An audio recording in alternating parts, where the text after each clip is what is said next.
주일 새벽 가운데 주시는 하나님의 말씀은 기회주의자의 결국은 이라는 제목으로 우리가 은혜를 나누고자 합니다. 오늘 3장 12절부터 사무엘하 끝까지 39절까지 말씀을 함께 나누는데, 저는 개인적으로 이 말씀이 참 이렇게 은혜가 되고 굉장히 인생을 살아가는 지혜가 있구나 하는 어떤 말씀 때문에 마음이 좀 떨려요. 사실 기대가 되고 떨리고 이 말씀을 붙잡고 있는 거예요. 여러분, 다윗이 사울이 죽음 이후 가운데 두 나라로 이렇게 나뉘어졌잖아요.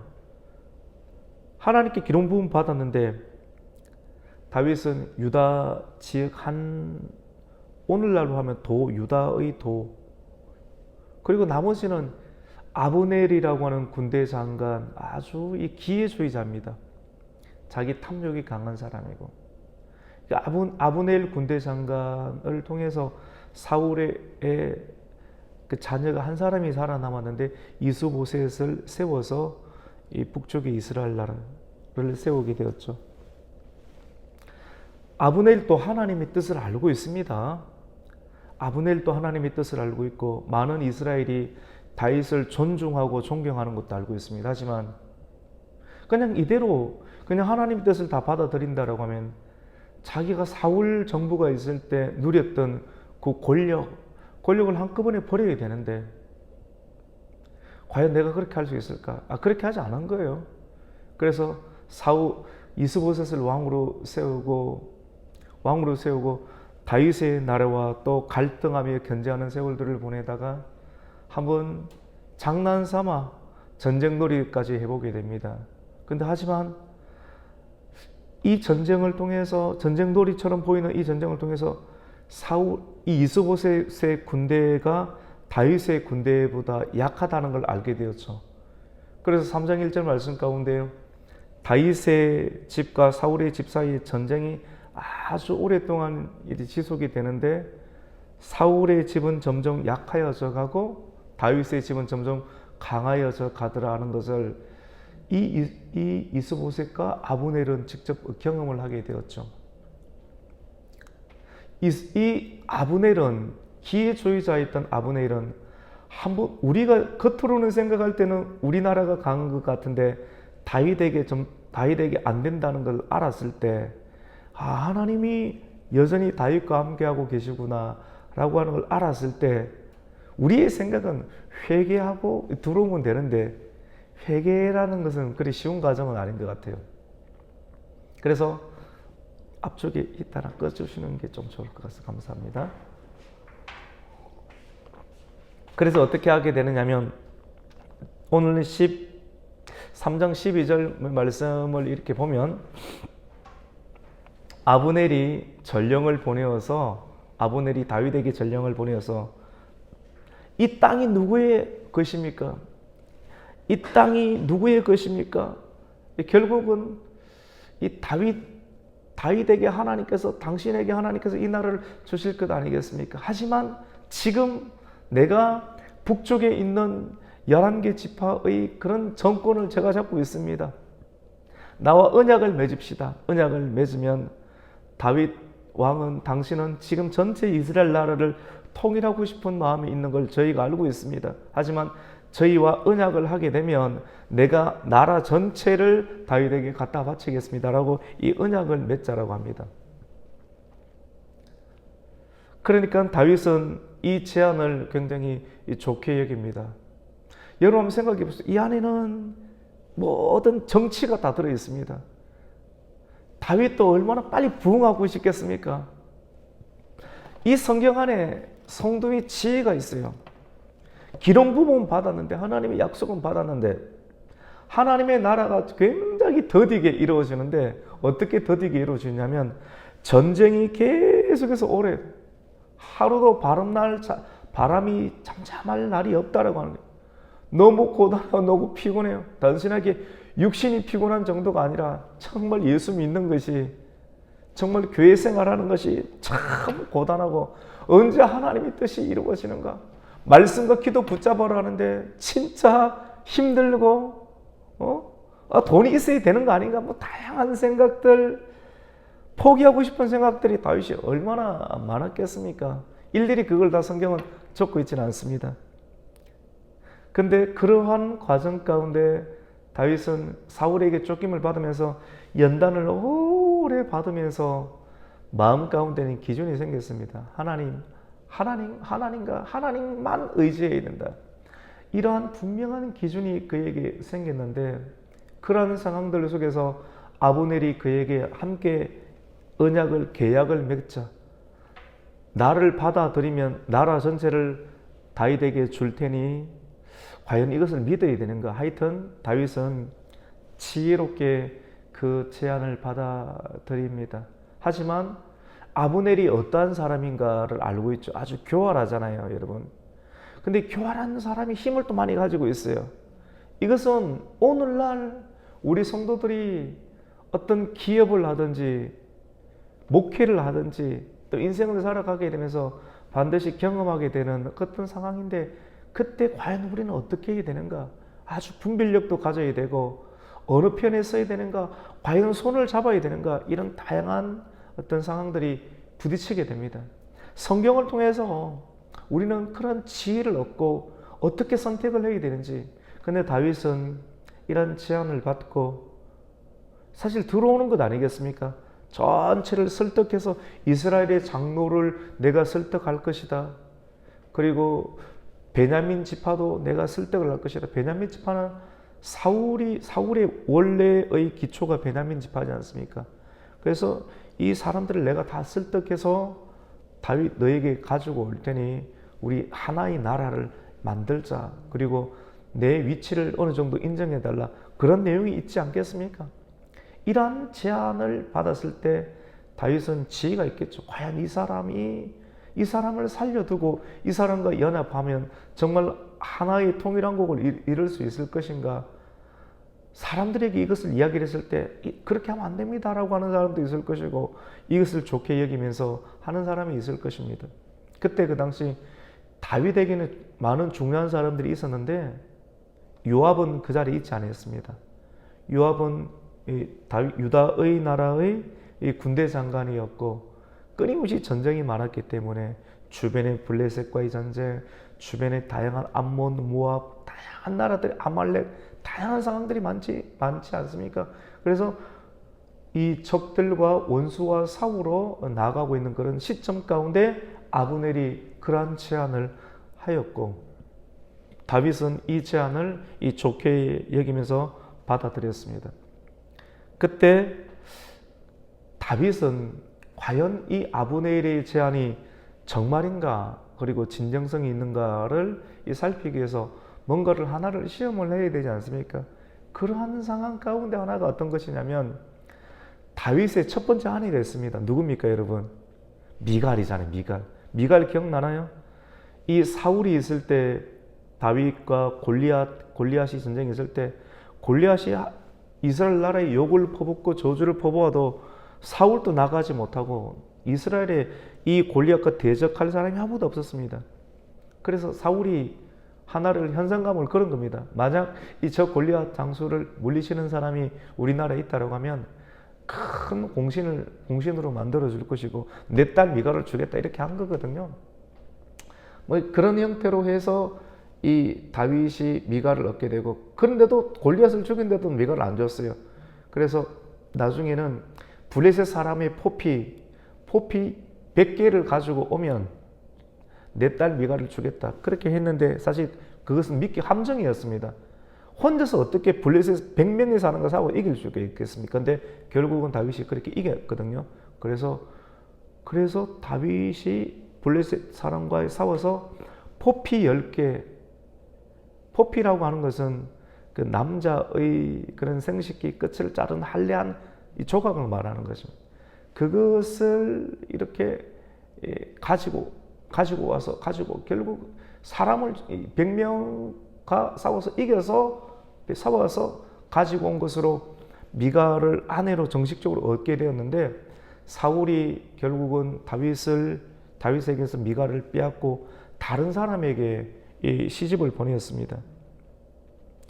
라이스의 아들 이 발디엘에게 그를 시집을 보냈는데 그 너의 말이 정말로 사실 진정성이 있다라고 하면 내가 빼앗겼던 그 미갈을 다시 데리고 와라.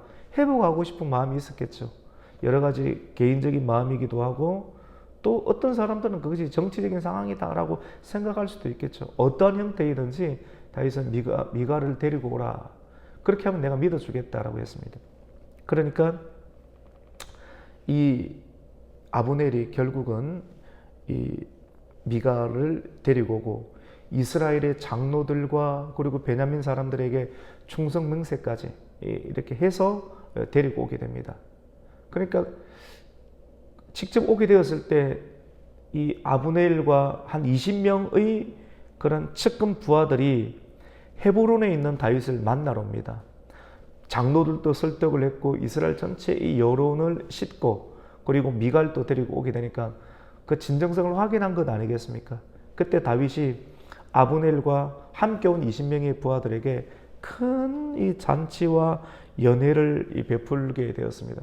함께 웃고 기뻐하면서 드디어 하나님의 뜻이 한 십수년 전에 나에게 기름 부었던 하나님의 뜻이 이제야 이루어질 수가 있겠구나라고 하는 그 다윗의 기쁨이 나타나지 않겠습니까? 그리고 잔치를 끝난 이유 가운데 평안하게 너와의 언약을 내가 잘 체결했다 하고 평안하게 아브넬을 원래 있는 이스라엘로 보내어주게 됩니다. 아브넬이 갔고 한 몇 분 사이로 가게 되고 그때 성경은 무엇을 밝히느냐면 다윗 편에 서 있던 요압이 이 원수들과 전쟁을 치르고 다시 헤브론으로 돌아오게 되고 누군가가 요압에게 기뜸을 해줍니다. 아브넬이 방금 다윗과 좋은 연회의 자리, 잔치 자리를 마치고 평안하게 돌아갔습니다 라고 요압에게 일러줍니다. 여러분 기억나십니까?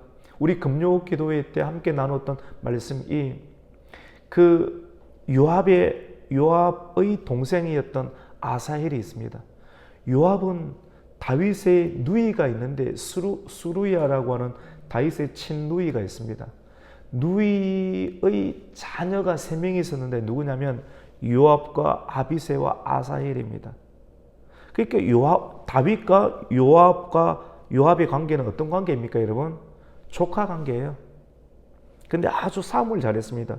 그래서 이 요압을 군대 장관으로 삼았고 그의 2명의 동생이 있는데 아비새가 있었고 아사헬이라고 하는 요압의 친동생이 있었는데 아사헬은 성경은 어떻게 소개하고 있느냐면 들노루와 같이 발이 빨랐다. 근데 요압의 군대와 며칠 전에 아브넬의 군대가 싸움을 한번 벌였는데 싸움에서 결국은 요압의 군대, 다윗의 군대가 이기게 되었는데 승기를 잡았을 때 아사헬이 이번 기회 때 내가 나라의 전공을 확실하게 세울 것이다 라고 생각을 해서 자기의 빠른 발을 이용해서 누구를 쫓아갔냐면 아브넬을 쫓아갔습니다. 아브넬을 쫓아갔는데 아브넬이 쫓아오는 아사헬에게 아사헬아 나 쫓아오지 마. 네가 아직 혈기가 많고 젊어서 아직 분간이 안 가는가 본데 너는 나의 적수가 안 돼. 근데 아브넬이 끝까지 달리기가 빠르니까 이 아사헬이 아브넬을 쫓아와서 나 따라오면 너 죽어 어쩔 수 있나 날 죽을 수밖에 없어 이렇게 했지만은 또 아사헬이 아직 젊고 나라에 큰 공을 세우고 싶은 마음 때문에 끝까지 덜노루처럼 빠르게 가다 결국은 아브넬의 창 끝에 어서 배가 뚫려서 그 자리에서 죽고 말았죠. 사람들은 이것을 보면서 다 아사헬이 죽어 있는 것을 보면서 이 이스라엘 군대를 쫓다가 다 그 자리에 멈춰서서 요압의 동생이었던 아사헬이 죽었거나 다 수군수군하며 다 그 자리에 멈춰서 서게 됐죠. 그만큼 중요한 인물이라는 것입니다. 요압은 이 사건으로 인해서 그의 마음 가운데는 이 아브넬에 대한 복수심이 아주 불타고 있었습니다.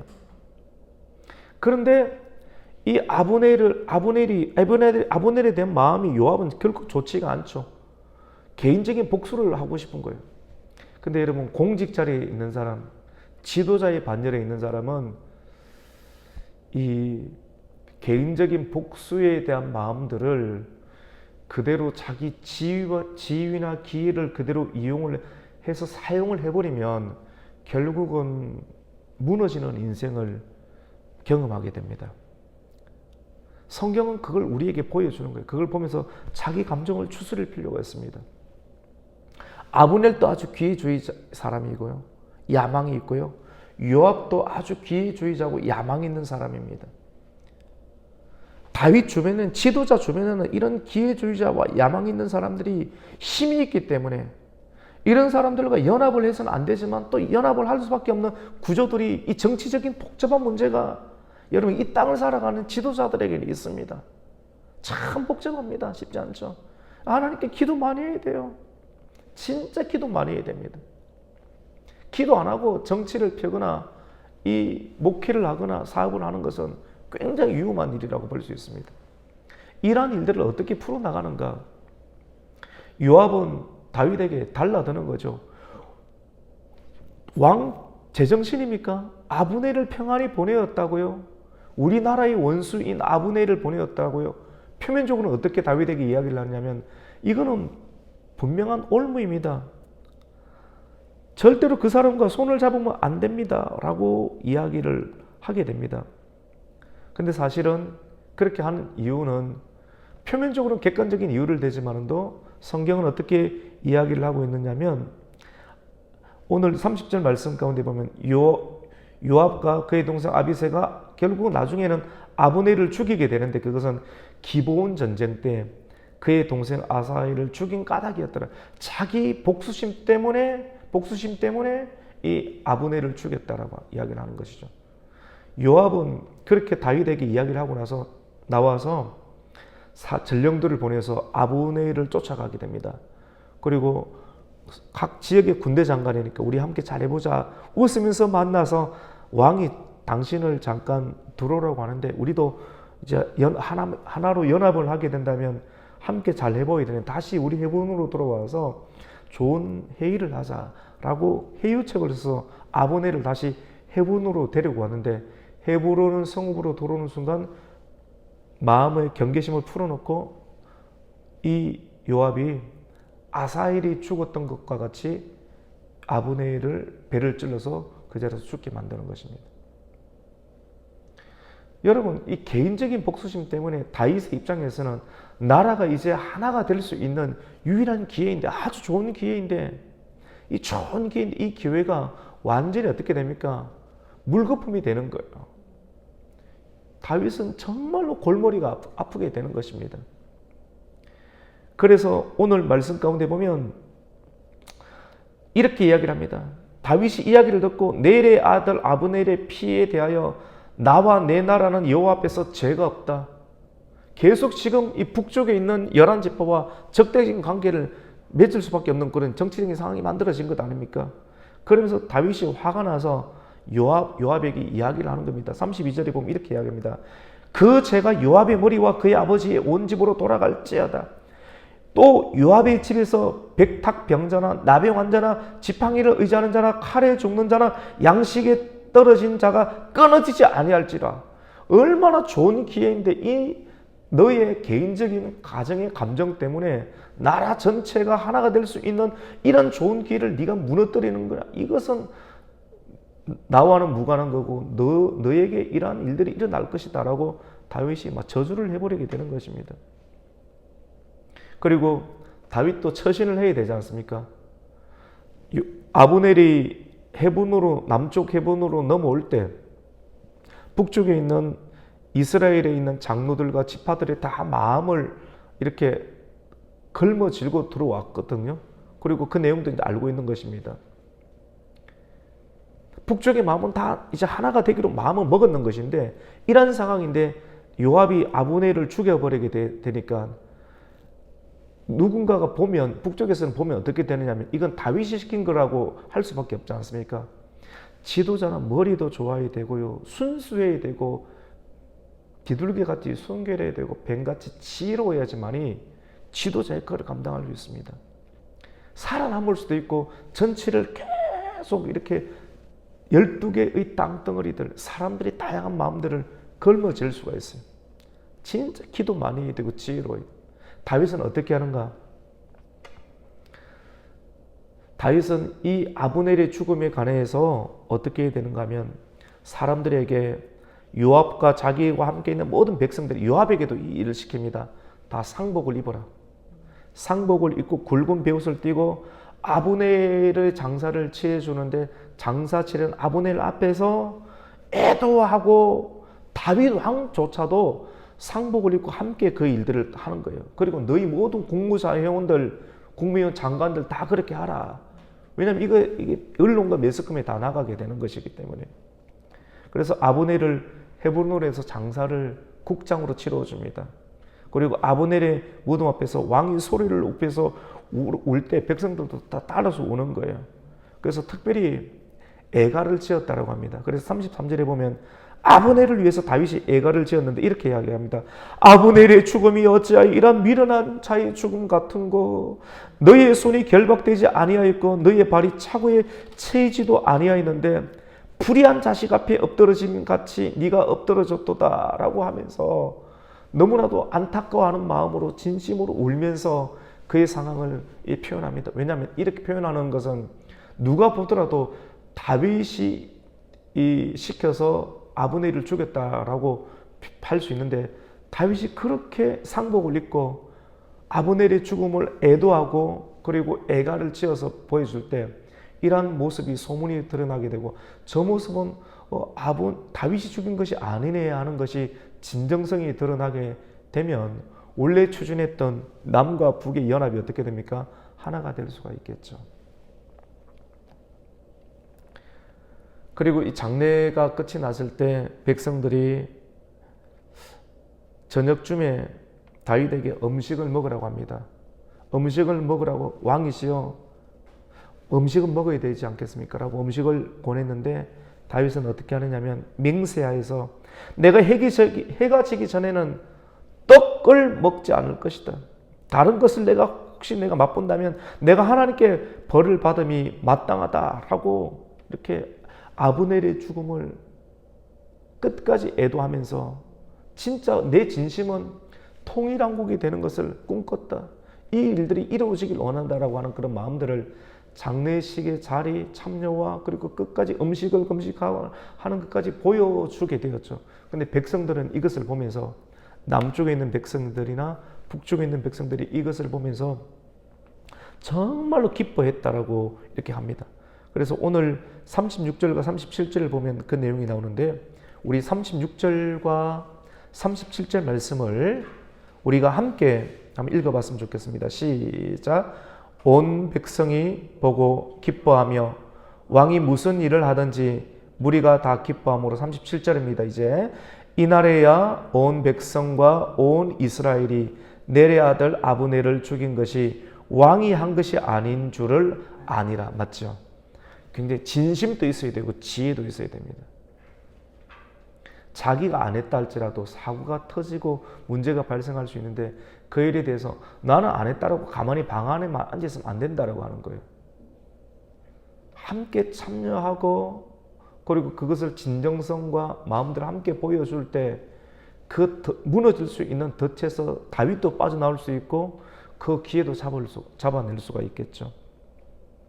그리고 이 요압에 대해서는 어떻게 이야기를 하는가 하면 마지막 39절에 보면 내가 기름 부음 받은 왕이 되었지만 다윗이 내 주변에는 이렇게 내 말을 온전히 듣지 않는 오늘 약하여 스루야의 아들이 누굽니까? 요압이잖아요.